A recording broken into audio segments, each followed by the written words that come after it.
দ্বিতীয় মুঠ ভগবান যখনই খেতে গেছেন, ভগবতী রুক্মিণী গিয়ে হাত ধরলেন, এই কি করছেন প্রভু? এক মুঠে দিনলোকের ঐশ্বর্য দিয়ে দিলেন, দ্বিতীয় মুঠে কি আমাকেও দিয়ে দেবেন? ভগবান বললেন, কেন কষ্ট হচ্ছে? বলে, এক সাধারণ ব্রাহ্মণের জন্য। ভগবান বললেন, আজকে ব্রাহ্মণ সাধারণ মনে হচ্ছে, মনে রাখবে সেও ব্রাহ্মণ ছিল যে তোমার চিঠি নিয়ে আমার কাছে এসেছিল, না হলে আজকে শিশুপালের ঘরের মধ্যে বসে ফুন্তি নাড়াতে। প্রেম সে বলো। ভগবতী রুক্মিণী দেবী বললেন, সেসব ঠিক আছে, কিন্তু কণিকা প্রসাদ আমাদেরকেও চাই, একা একাই তুমি আনন্দ উপভোগ করবে? বলে সঙ্গে সঙ্গে হাতের থেকে সব প্রসাদ নিয়ে নিলেন, নিয়ে কণিকা মাত্র নিজে গ্রহণ করেছেন। লক্ষ্মী সন্তুষ্ট হয়েছে, এদিকে তো শুধু আমার ভান্ডার ভরে গেছে, বিশ্বকর্মা মহল বানিয়ে দিয়েছেন। দিব্য মহারাজ সুদামার স্বাগত সৎকার করা হলো, সুন্দর সুন্দর ভোজন ব্যঞ্জন ইত্যাদি সুদামাকে রন্ধন করে ভগবান প্রসাদ পাইয়েছেন। গল্প করতে করতেই সেই রাত কেটে গেল। সকাল হয়েছে, স্নান ধ্যান করে সুদামা বাল্যভোগ করেছেন। কানাইকে বললেন, আমাকে বিদায় দাও। ভগবান বললেন, আবার কবে আসবে? বলে, দেখো, একবার আমি এসেছি, আগামীবার তোমাকে আসতে হবে। বন্ধুত্ব তখনই ঠিক থাকে যখন পরস্পর যাতায়াত হতে থাকে। প্রেম সে বলো। একতরফা বন্ধুত্ব কখনো হয় না, একতরফা তো স্বার্থ হয়। প্রেম সে বলো। বন্ধুত্ব সবসময় দুই তরফা হয়। সুদামাজি বললেন, তোমাকে আসতে হবে। ভগবান বললেন, চিন্তা করো না, আমি নিশ্চয়ই আসবো। সুদামা বিদায় নিয়ে বেরিয়েছেন। গোবিন্দের সেই দিব্য লীলাগুলো স্মরণ করতে করতে নিজের নগরে গিয়ে উপস্থিত হলেন। নগরে এসে সেখানে দেখছেন বিশাল বড় মহারাজ সেই মহল। সুদামা তো ভয় পেয়ে গেলেন, আর এখানে তো আমার ছোট ভাঙা ছোট একটা ঝুপড়ি ছিল, এত বিশাল বড় মহল কি করে হলো? সুদামা ভয় পেয়ে গেছেন, মনে মনে ভাবছেন, আমি কি কোনো ভুল জায়গায় চলে আসলাম? কিন্তু জায়গা তো সেই, সবকিছু সেই। হঠাৎ করে দেখছেন সামনে থেকে ভগবতী সুশীলা আরতির থাল সাজিয়ে নিয়ে এসেছে। সুশীলাকে দেখে চেনাও যাচ্ছে না, মনে হচ্ছে বোধহয় সাক্ষাৎ কোনো দেবী আসছে। পত্নীম বৃক্ষ বিস্ফুরন্তিম দেবীম মানকীমিব। দেবীর মতন লাগছে। মানুষের কাছে যখন অর্থ সম্পত্তি যশ বৈভব হয়, তখন তার রূপ রং চাল ঢালি পাল্টিয়ে যায়। প্রেম সে বলো।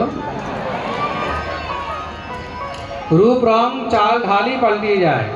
সুশীলাকে দেখে সুদামা বললেন, তুমি এসব সুখ বৈভব এগুলো উপভোগ করার জন্য আমাকে পাঠিয়েছিলে? তুমি এগুলো নিয়ে থাকো, আমি চললাম। কেন? এগুলোতে থাকলে আমার কৃষ্ণ ভজন হবে না। সুশীলাও চরণ ধরে নিলেন, বলে, আমিও সঙ্গে যাব। ভগবান রুক্মিণীকে বলছেন, দেখেছো দেবী, এই হলো আমার ভক্ত, এত কিছু পেয়েও কোনো বস্তুর লালসা নেই। প্রেম সে বলো। আমরা কি, আমরা একটা 500 টাকার নোট দেখলে লোভ সামলাতে পারি না, তাই তো? সোনার টুকরো দেখলে লোভ সামলানো যায় না। প্রেম সে বলো। আর এখানে এত ঐশ্বর্য পেয়েও সুদামার মনে কিঞ্চিত তার প্রতি কোনো লোভ। ভগবান আর থাকতে পারলেন না, সঙ্গে সঙ্গে ভগবান প্রকট হয়ে গেলেন। সুদামা ডাক শুনেই যখনই তাকিয়েছেন, স্বয়ং দ্বারকাধীশ দৌড়ে গিয়ে চরণে পড়ে গেলেন। বলিয়ে দ্বারকাধীশ কি। হে গোবিন্দ, তোমার কাছে তো আমি কিচ্ছু চাইনি, তাও তুমি এত কিছু দিলে। ভগবান বললেন, আমার কাছে চাইতে হয় না, তাকে কি দিতে হবে সেটা আমি ভালো করে জানি। ऊपर वाला जब भी देता देता छप्पर फाड़ के। भगवान যখন দেয় তখন ছপ্পর ফেড়ে দেয়। প্রেম সে বলো। সুদামাকে ভগবান বোঝালেন, সুখ ঐশ্বর্য উপভোগ করো, কিন্তু আমাকে অর্পণ করে, তাহলে তার মধ্যে কোনো দোষ হবে না।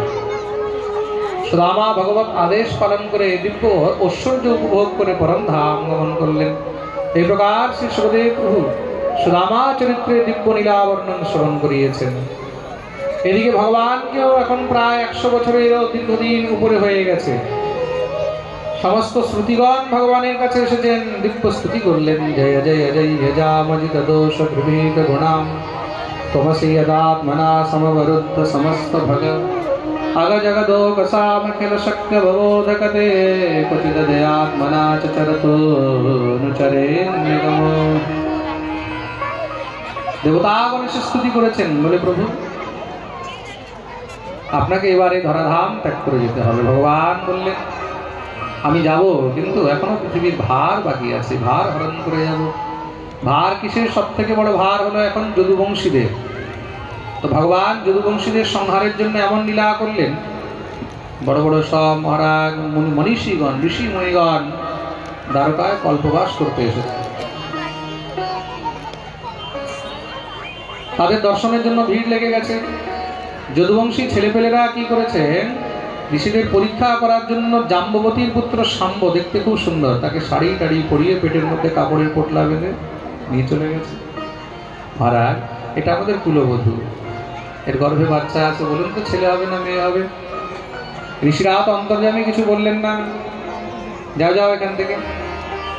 তারা উপহাস করলো, মনে হয় আপনারা বোধহয় সব ঢঙি সাধু। দুর্বাসা বসেছিলেন, ক্রুদ্ধ অভিশাপ দিয়ে দিলেন, আরে মূর্খ, তোমরা সাধুদের উপহাস করছো, যাও অভিশাপ দিচ্ছি। এবং প্রলব্ধা মনে হস্তানুচু কুপিতান জনয়স্য দিবো মন্দাহ মুসলং কুলনাশন।